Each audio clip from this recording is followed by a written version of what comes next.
Oi pessoal, tudo bem com vocês? Vim fazer então um vídeo de leituras e novidades na minha estante em junho de 2025. Esse ano tá correndo, né? Enfim, vamos lá. Eu fiz uma coisa péssima esse mês, que foi não anotar nada sobre as minhas leituras. Isso me estraga muito o momento de fazer esse vídeo. Mas enfim, vamos lá.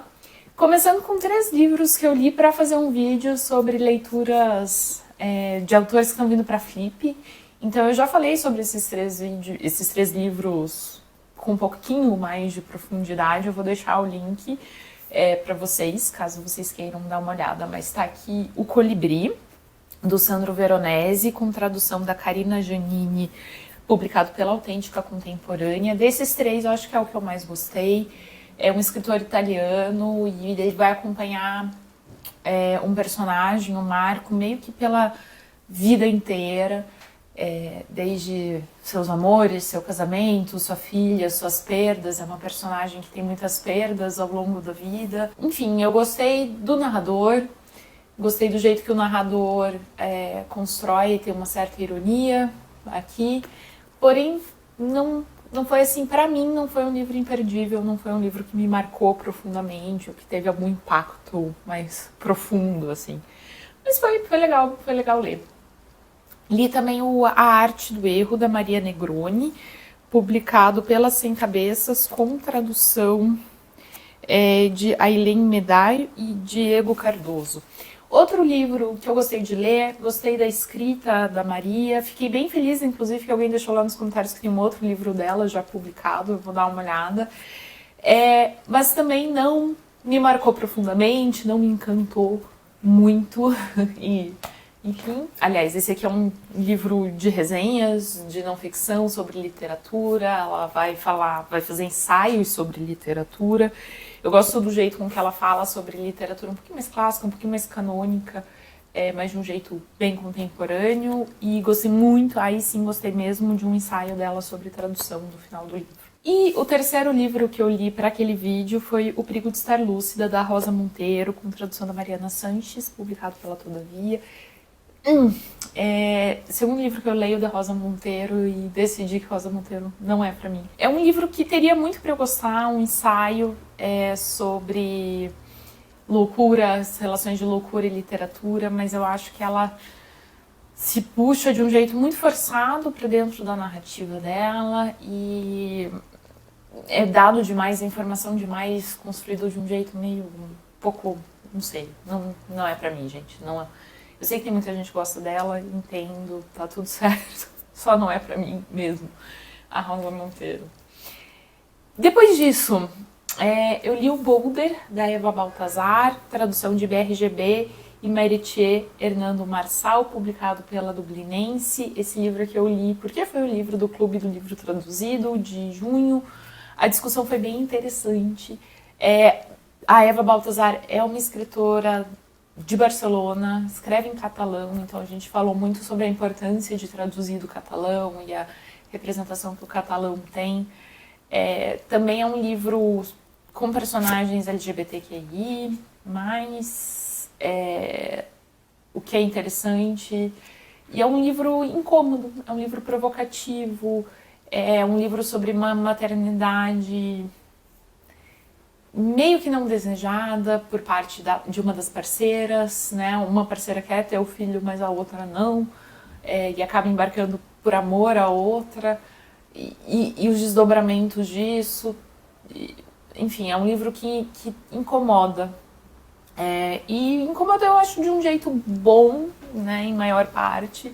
Esses incômodos que a arte às vezes nos proporciona, eu acho que são bem-vindos. Enfim, gostei de ter lido, gostei da discussão. Quando o podcast estiver no ar, eu publico aqui no canal também. Mas, de qualquer forma, o Clube do Livro Traduzido tá saindo em outros meios também, né? Outros canais típicos de podcast. Depois disso, eu fiz um vídeo que eu gostei bastante. Tem um tempo eu fiz um vídeo sobre querer ler coisas que estão paradas na minha estante, fazer minha estante dar uma rotacionada. Eu fiz um vlog, estou tentando, gente, falando sobre a minha leitura de Shirley Jackson. Então esse aqui é um livro que está aqui em casa desde 2014, sem ser lido, que é We Have Always Lived in the Castle. Ele já foi traduzido para o português pela Deborah Landsberg, ficou Sempre Vivemos no Castelo, se eu não me engano. E foi um livro que eu gostei bastante. A Shirley Jackson é uma escritora norte-americana que tem alguns livros publicados, inclusive um conto dela, A Loteria, muito famoso, já vou falar sobre ele daqui a pouco. E esse aqui é um romance que vai acompanhar a Mary Catherine, a nossa narradora, primeira pessoa, num momento de perturbação ali na vida doméstica dela. Ela mora com a irmã e com um tio, numa casa muito grande, muito bonita, uma família rica, que tem ali uma mancha no seu passado, digamos assim, que foi a morte de vários dos membros dessa família por envenenamento. A irmã dela teve que responder por esse assassinato, mas foi liberada da acusação, foi considerada inocente. E a família vive com um estigma, né, desse acontecimento. Então eles são muito isolados da cidade onde eles vivem, e a Mary Catherine sai de casa ali algumas vezes por semana só para ir comprar coisas no mercado, pegar uns livros na biblioteca e meio que isso. Em determinado momento chega um primo distante delas. A chegada dele vai perturbar esse mundinho e as coisas vão acontecer a partir daí. É uma autora que me lembra Alice Munro, me lembra a Carson McCullers, mas eu acho que a Shirley Jackson é bastante mais espista, talvez até por escolher uma narradora em primeira pessoa. As coisas vão ficando mais claras pra gente, são mais dadas pra gente do que as outras, que tem um tom um pouco mais misterioso. Tem uma cena, né, o ápice, que tá meio que na capa dessa edição, que é esse momento de encontro das duas com as pessoas da cidade, que é bem impactante, eu acho bem revelador do comportamento humano. E indico, gostei do livro. Acho que eu não gostei tanto dela quanto eu gosto da Carson McCullers, por exemplo, mas foi uma leitura bem interessante. Fiquei feliz de finalmente ler esse livro. 11 anos depois, tá aqui. E aproveitei então que eu tava lendo Shirley Jackson para pegar o A Loteria e Outros Contos, publicado pela Alfaguara, com tradução da Deborah Landsberg. Foi meio cansativo ler esse livro, porque eu acho que ela tem uma estrutura meio parecida para terminar os contos dela, que é terminar ali com uma punchline, uma reviravolta bem no finalzinho, assim. E ler todos eles assim em seguida foi meio muito. Mas eu gostei de vários dos contos e eu acho que os textos em si são legais. Eu só talvez recomendaria ler ele um pouco mais espaçado, né? Um pouquinho mais de dias, assim. O A Loteria é um conto muito bom. Também tem um pouco essa coisa da cidade, a cidade como um espaço importante. Eu acho, inclusive, muitos dos contos têm uma cidade como espaço importante, não só um espaço acidental, assim, mas um espaço que tem um papel na narrativa. É interessante ver como a Shirley pensa isso, ainda que ali no romance a gente tem uma cidade pequena e aqui a gente tem uma variedade maior, a gente tem personagens em Nova York e tal. Mas em geral isso tem uma importância na narrativa dela, eu gostei de ver isso. Para mim um dos contos mais legais também é o Como uma Mãe Fazia, sobre dois vizinhos, uma mulher e um homem que têm estilos de vida bem diferentes. Ele é super dono de casa bonitinha, e ela é toda bagunçada. E um encontro com uma pessoa externa aos dois e o que isso vai causar. Eu acho bem interessante, no fundo, a Shirley Jackson, tanto nesse conto específico, alguns outros contos, e no romance, ela brinca muito com essas questões de expectativas que a gente tem quanto a gêneros. A gente espera que homens façam tais coisas, ou que mulheres se comportem desse jeito. Eu acho que em várias personagens, em vários dos contos, ela brinca um pouco com esse tipo de expectativa, pervertendo, incomodando, criticando. É interessante como ela faz isso, é uma coisa que eu gostei bastante de encontrar na literatura dela. Depois disso, fui para mais um livro da Marguerite Duras. Eu tenho lido aí a Marguerite Duras com alguma frequência, não tem dado bem certinho um por mês. Mas enfim, cheguei no Olhos Azuis, Cabelos Pretos e o Puta da Costa Normanda, com tradução da Adriana Lisboa, publicado pela Relicário. Esse livro também foi um que me empolgou menos, da Duras. Preciso dizer, não sei se eu tô cansando dela agora, lendo ela com alguma frequência, ou se é algo desse livro especificamente, mas eu vou dar um tempinho agora, eu acho, para ir para os próximos livros dela. Basicamente, a gente tem um encontro entre um homem e uma mulher num balneário, numa praia francesa, e muitos questionamentos sobre desejos e vontades e orientações sexuais, eu diria. O que é interessante, talvez, nesse texto, é que ela vai brincando muito com gênero textual, propriamente dito, né? Ela brinca um pouco entre um romance e uma peça de teatro.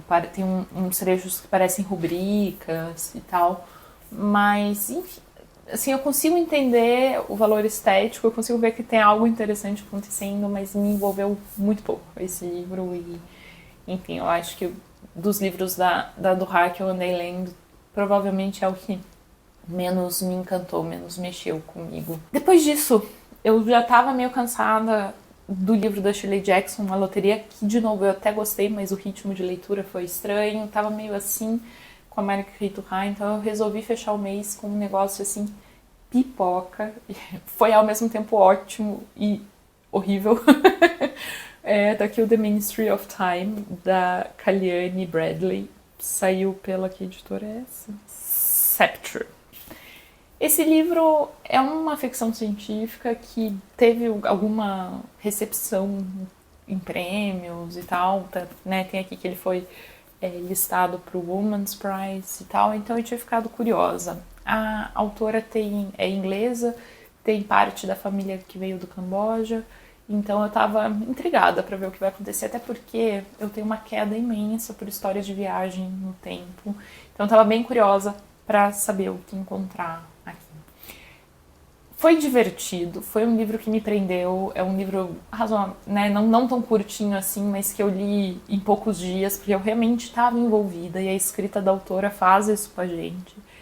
E nesse sentido foi legal, era algo que eu estava procurando depois de umas leituras meio empacadas, mas eu tenho algumas críticas. Basicamente a gente tem o ministério inglês, a gente não sabe muito bem o que aconteceu no começo, a gente vai saber depois e se explica, faz sentido dentro da narrativa, mas começou um projeto de viagem no tempo. Para testar a viabilidade da viagem no tempo, eles trazem para um tempo mais ou menos presente pessoas retiradas de vários momentos da história. E essas pessoas foram retiradas da história em momentos que não sentiriam falta delas. Então, momentos que a gente já sabia que essas pessoas morreriam. Então, antes de sofrer com alguma grande doença, grandes pragas, antes de revoluções, antes de, enfim, essas mortes historicamente previstas, né? Então, essas pessoas são retiradas e trazidas para o momento contemporâneo. A nossa protagonista está trabalhando dentro disso, ela é uma ponte, bridge, que quer dizer, ela vai acompanhar um desses expatriados, um desses refugiados de viagem no tempo, em sua adaptação para o mundo de hoje, né? Então eles moram juntos e ela tem essa função de apresentar a vida, ajudar na sociabilização, ensinar o mundo para essa pessoa, basicamente.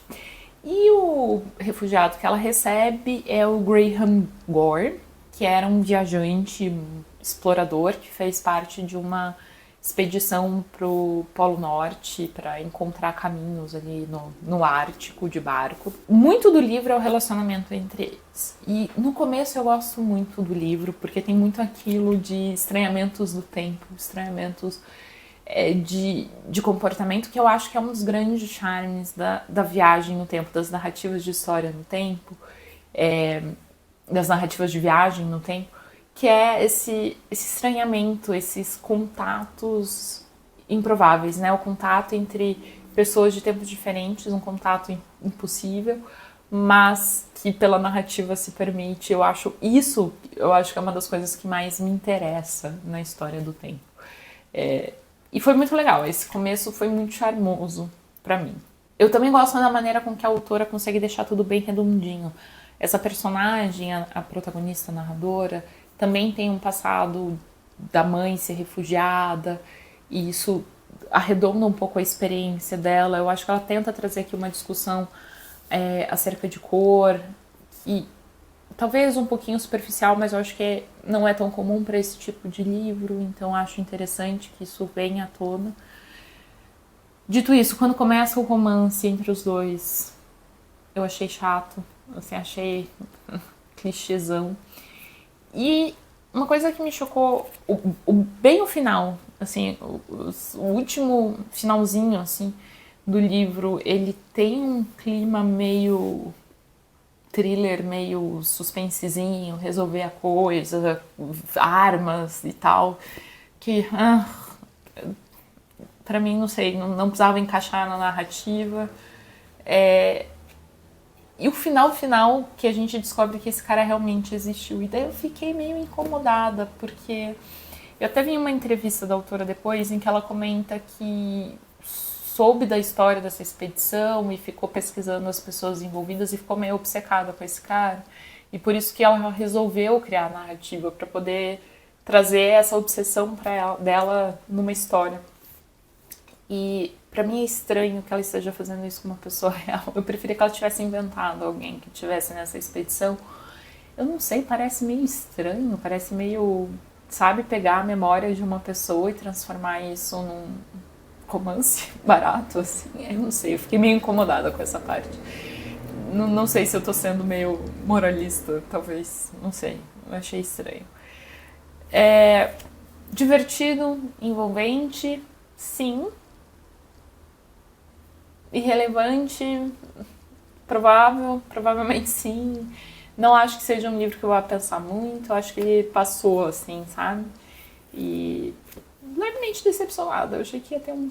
Assim, eu sabia que ia ser algo mais bobinho, algo mais leve, mas eu achei que ia ter, assim, uma interessância maior.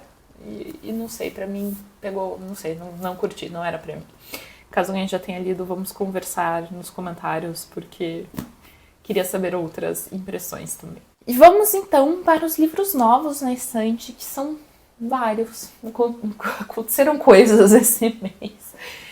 A pilha tá bem grande. Começando aqui então com a edição nova do Na Livraria com Orwell, ensaio sobre livros, literatura e escrita, um livro que eu organizei e traduzi, que saiu agora pela Lote 42, segunda edição. Tinha saído pela Livraria Gráfica antes e agora saindo numa edição normal, tá fácil de encontrar, tá nas livrarias e tudo mais. Foi uma alegria fazer esse livro, já tinha sido na primeira edição, e ver ele numa segunda edição é muito legal. São ensaios muito divertidos na maior parte, e recomendo bastante para quem gosta de ler sobre livros, literatura, escrita e por aí vai.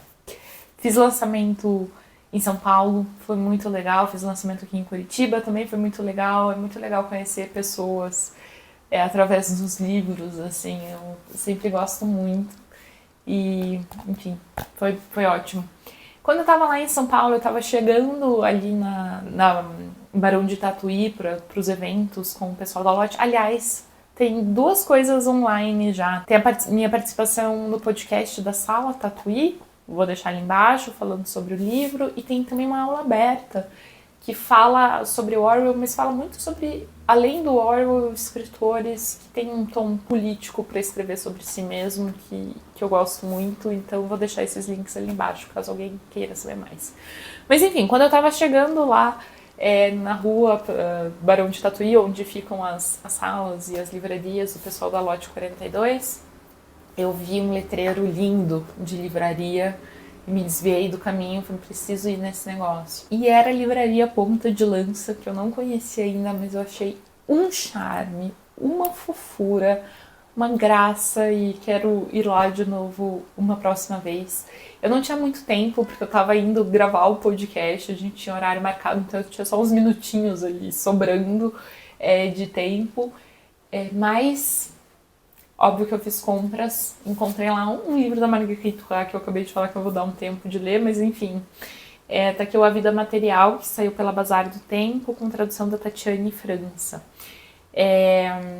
O livro nasce de conversas da Duras com seu amigo Jérôme Bonjour, com quem ela se sente à vontade para evocar os temas mais íntimos da vida e também os mais banais. Depois ela retrabalhou o material como texto literário ao seu estilo. Enfim, vou dar esse tempinho de leitura, mas vou voltar para Durra, acho que esse aqui vai ser bem legal. Depois disso, eu não sei o que deu, eu comprei livros. Não sei o que deu, né, como se isso fosse algo que nunca acontece. Mas alguns lançamentos, em grande parte, que eu tava empolgada, mas algumas coisas também não tão lançamentos assim que chamaram minha atenção. Tá aqui o livro branco da Han Kang, tradução da Natália Okabayashi, que saiu pela Todavia. Eu fiquei interessada em ler esse livro depois de uma oficina que eu fiz de zines com a Julia Reis e a Natasha Tiné. E foi muito legal, e a Júlia deu esse exemplo aqui para falar sobre obsessões, e a gente leu um trechinho e tal, então fiquei interessada e peguei ele. Tá aqui o livro do verão da Tove Jansson, da WMF, tradução do Luciano Dutra. É uma autora da Finlândia, e eu gosto de conhecer essas vozes nórdicas, e fiquei interessada. Depois está aqui o Desaparecer, da Maria Stepanova, com tradução do Ireneu Franco Perpétuo, que saiu pela Poente, que é um selo da WMF. É uma personagem escritora que vai para um evento literário, em um país que não é o seu, e contratempos tiram ela da rotina, viagem, ela conhece estrangeiros, enfim, interessante. E comprei também do mesmo selo o Inacabado, de Ariel Florencia Richards, tradução da Maria Cecília Brandi. Tem, enfim, em algum momento a experiência de transitar de um gênero ao outro? Essa é uma das questões que a Ariel se coloca enquanto relata a viagem que Juana, uma mulher trans de 37 anos, faz ao lado da mãe na tentativa de lidar com a solidão e a tristeza de uma identidade silenciada. Outro livro que estava na minha lista faz muito tempo em inglês e agora eu fiquei bastante feliz de não ter comprado porque saiu em português é o Monstros, o Dilema do Fã, da Claire Dederer, pela Amarcord. Enfim, vai discutir como receber textos, livros, arte, filmes de pessoas que a gente soube que têm comportamentos questionáveis ou condenáveis no seu passado. Bem interessado. Só um pouco aqui, da Maria Ospina Pisano, que saiu pela Instante, com tradução da Silvia Massimini Félix. Eu sei que é um livro sobre animais e relação animais obrigados a se deslocar e enfrentar mudanças com as quais se deparam. Fiquei interessada. E, por fim, o último livro novo que eu comprei, Eu Te Dei Olhos e Olhaste as Trevas, da Irene Zola, com tradução de Luís Reis Gil. É uma autora catalã, uma mulher tão antiga que não se sabe mais sua idade, espera sua partida assistida por suas descendentes, enquanto suas ascendentes aguardam na confesta. Também esse aqui devo ler em breve.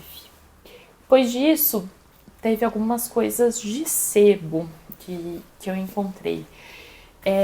Algumas coisas esquisitas, mas tá aqui um Dictionnaire de l'amour, da Academia Francesa de Humor, edições de La Tournelle. É um livro bem antiguinho e ele tá, inclusive, não lido no sentido assim... Antes a gente tinha que abrir os livros, né? Eles não vinham cortados da gráfica, então esse livro tem várias dessas páginas ainda não cortadas, as pessoas tinham uma reguinha para abrir. E é um livrinho de ilustrações que eu não sei se eu posso mostrar com clareza no YouTube, e comentáriozinhos como se fosse um dicionário, e estou pensando, tem umas ideias na cabeça que eventualmente um dia eu tiro da cabeça e poderia envolver esse livro, assim como esse catálogozinho de uma exposição do Franco Diglio, que eu também encontrei lá, também tem a ver com isso. E um livro grande, que é Die Neue Weltgeschichte der Prostitution, do Nils Johan Hingdahl, saiu pela editora Pipa.